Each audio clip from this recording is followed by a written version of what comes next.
Not too long ago, I talked with Dale Bohannon, whom I've known since, I guess, the mid-1980s.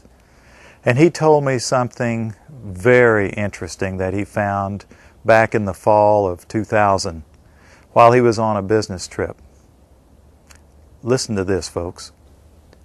I was pulled to the side road, which was a new cut gravel dirt road in front of a business, a builder supply business, actually top-notch builder supply in Madison, Georgia. To my right, this was previously was a soybean field, and this little new cut road divided this field, and the right side of the road was filled with which I thought was portable toilets. I never looked at them that close. Same in color, maybe black, but which was an odd color. And I was sitting there going over my notes, and a van pulled alongside of me that turned out to be the property owner. And he greeted me, and he was by himself, and so we had a good little dialogue there, and I asked him about the field of black boxes. What were they? Because I'd never seen anything like that, and his statement was that if he told me, I would be one of few people in Madison, Georgia that knew about them. And he says they're disposable coffins, I believe he told me. And he says there's 100, at that time, he said there was 125,000 there. And they were stacked, he told me, 15 high. I asked him who owned them, and he stated that the CDC owned them and that they were leasing his land for storage. And he said his brother worked with the CDC in Atlanta and had been asked by the CDC to do a 3-year extension to place temporary morgues all across the nation.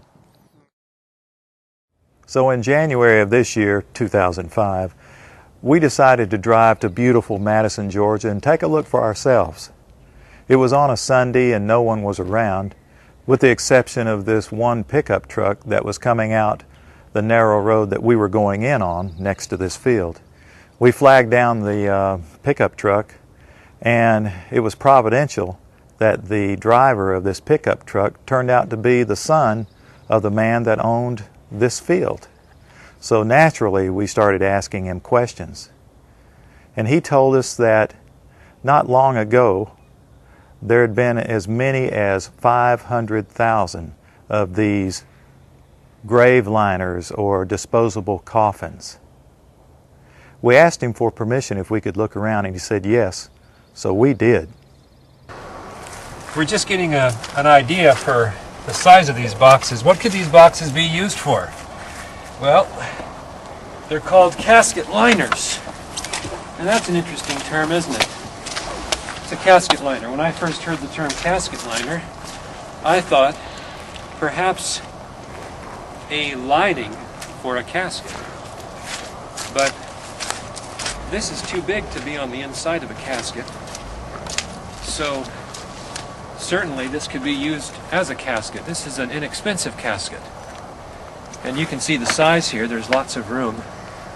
I think my friends here, we could all probably get inside, and it might be a little cozy, but we'd fit just fine. Which tells me that these liners can be used for more than just one.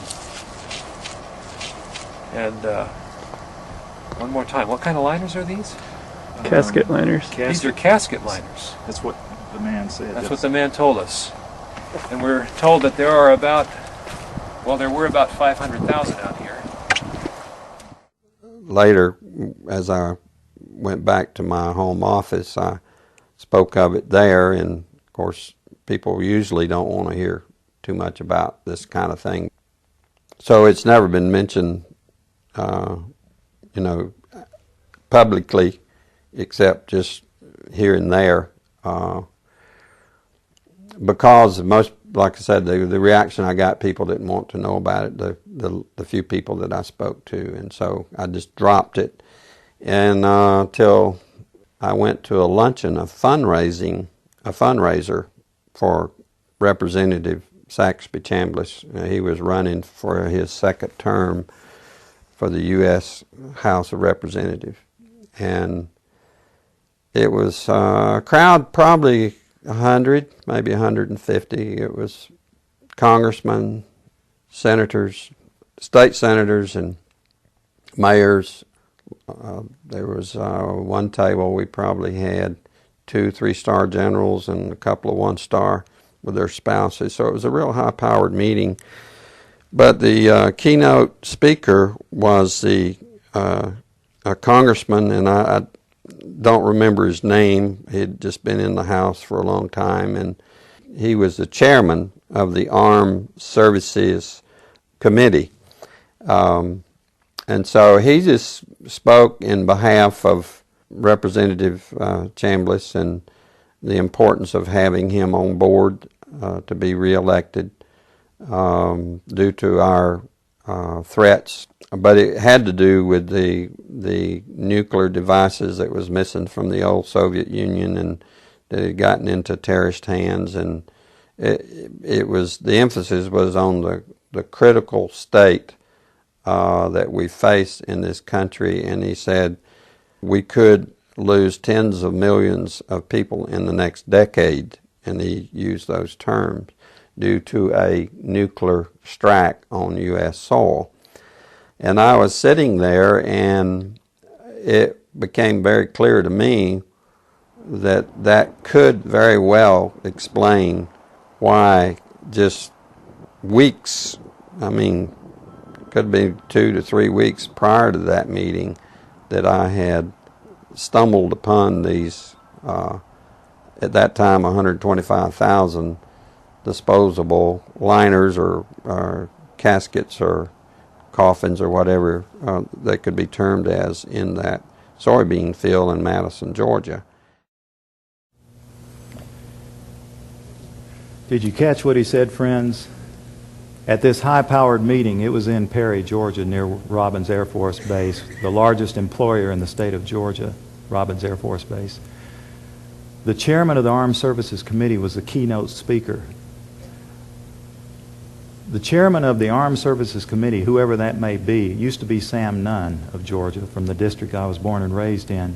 Whoever that chairman is generally one of the most powerful men in Washington. And I can't remember the chairman's name at that time myself, but he said, this was in the year 2000, I believe, that in the next 10 years, possibly due to nuclear strikes, tens of millions of people could lose their lives. And we've just read what our prophet said. Now, what we've just seen is one United States city outside, this is Atlanta, it has a metropolitan population area of roughly 4 million people. So this is one field outside of one U.S. city, and the brother of the man that owns this field, that the government is leasing this field from to store these disposable coffins, this brother was given 3 years to set up temporary morgues around the country. Now, we found the website that we think these disposable coffins were made at, and we noticed that the lids that they're advertising on the website were rounded. But the lids, hundreds of thousands of lids there, the lids we found, folks, were flat, and they were reinforced. You know what that could mean? You can stack them on top of each other. That's a lot neater to stack them in disposable coffins than what we saw after the tsunami, when we would see bulldozers digging holes and taking bodies and pushing bodies into holes. America can stomach this much better.